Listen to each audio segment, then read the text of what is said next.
The name I chose to go under for today was Rita Satti. My original name is Rita Ibrahim Abdurrahman El-Gazali. El-Gazali, having two dual nationalities, at some point El-Gazali was mixed up into El-Ghazali. All my life, you know, people would just approach me and start talking to me in Indian, and sometimes I would have people coming to me and just talking in Hispanic and Spanish, and then assuming I'm Hispanic, and I would have some people coming and saying, "Oh, you must be from Sri Lanka or sometimes Kuwait." I'm half Russian, half Sudanese. My mom is Russian, a true Muscovite. And my first language, my first thoughts was always in Russian. My dad is from Sudan. My dad was a footballer, and he was playing for a famous, similar like, say, Manchester United, another team for Egypt called the Zamalek. And doing that, he traveled most of the world. Then he chose to go to Russia because that was the only place he hasn't been there. And as far as records go back, she married my dad, meeting him in a high school ball when he came as a freshman to Moscow University. There was a lot of challenges with this marriage. My grandfather was a big general in the Red Army during the Second World War. And if his daughter marries a foreigner, so there is the chance of leaking state secrets. So definitely his grade was lowered at some point. I grew up in the Sudan, all the schooling, and done my university as well there. I've done my business there as well, and I taught as well. Any chance of holiday, my mom she would be swinging back and forth. Until now, I can remember how much did I used to shiver in cold winters.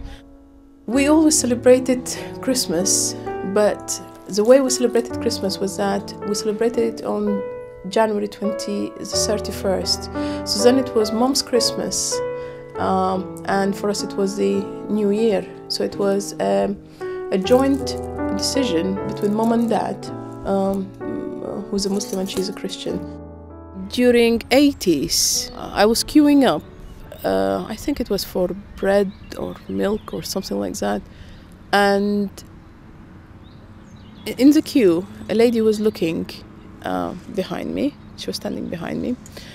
And I think she was a good acquaintance of the lady in front of me. And somehow I ended up between them. Something naughty from me I didn't want to move. I just stayed there. She took something from her bag and she handed it to me, like a cloth, and she said, "Oh dear, please, can you just pass it on to the lady behind you?" So she was aware that there was somebody between, and I said, "Okay, definitely, with pleasure." And she carried on, and something else followed, and something else followed. So 3 times. "Oh, and this one, please, and this one, and this one." When she finished, she looked back and she said, and she looked like this. Thank you. So I replied back in Russian like, "Welcome, no problem." And then she looked back at me and said, "Were you standing all this time behind me?" I said, "Yes." And she said, "No. Are you sure?" I said, "Yes." I said, "What's the problem?" And then she looked and she said, "But you speak perfect, your language is perfect." And this is the first time I was aware. Oh, it's because of the skin color. Sheikh Abdurrahman El-Gazali was a religious man. And when we came up to the setup, I'm an arranged marriage. And when we came to the setup, we married up from the same family. My husband's family has got a long history in politics, which goes back to Al-Khalifa.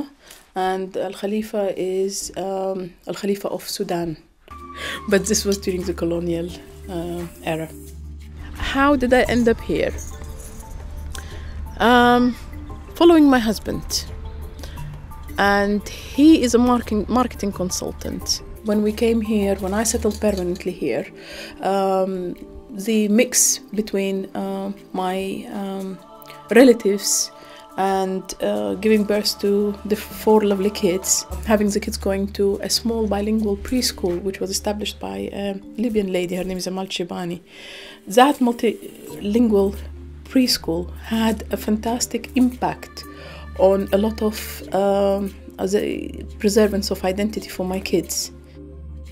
I started to notice a lot of ladies start to go through depression. Why? Because there is the factor of expectation, is that they came here to educate their kids, to have a safer life, but always is there, we have to teach them the language, we have to give them the religion, we have to pass them on the skills. So involving with these projects, it has 2 ends. One, acclimatizing us mums to be more familiar with the ground, and hence digging up as much projects as we can regarding that. And the other way around is, okay, for our kids. Then, following the AGM, we've got a summer picnic. You've got more details at the bottom there. To me, was even having my first child going and having the second, which was a difference of 13 months, I thought, I was dying.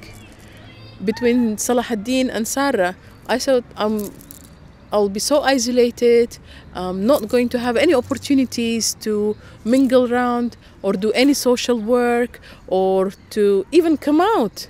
Because I was imagining that when I have the baby, that was it, I'm doomed. My mom came on board and she helped me at some point in time, and bless her, she really was a fabulous support during that time.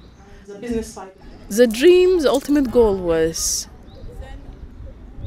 being in England, and because England is the hub point for any designer,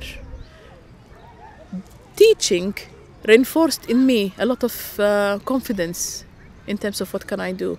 I still maintained a level of clientele who knew me from my previous works. Based on that, I still performed some interior design abroad in Abu Dhabi, Dubai. And where it really jetted off is that at some point I was teaching the City and Guilds, and it turned out the level of teaching that was produced and the amount of work and quality of work that was done by my students was among the top national in the country. When I heard that, the amount of boost and confidence that boomed back to me was incredible. So when I started to do my first community project, which was linking interior design skills to people from black minority ethnic groups and minority ethnic groups, I felt on top of the world. This is a restaurant I put my heart and soul into, and the whole idea was coming out from the idea of having spice and taking the Indian restaurants to a new level. Played with colored lighting here and here. Mirrors. Mirrors are one of the, I was very persistent on those mirrors. The yes, yes area or the no, no, no area. The future. Interior design, definitely. Engaging kids and trying to help as much as possible within our area, and especially Bournemouth. I mean, how fortunate can you more be than this? The seaside, good weather. I definitely think it's a blessed place to be.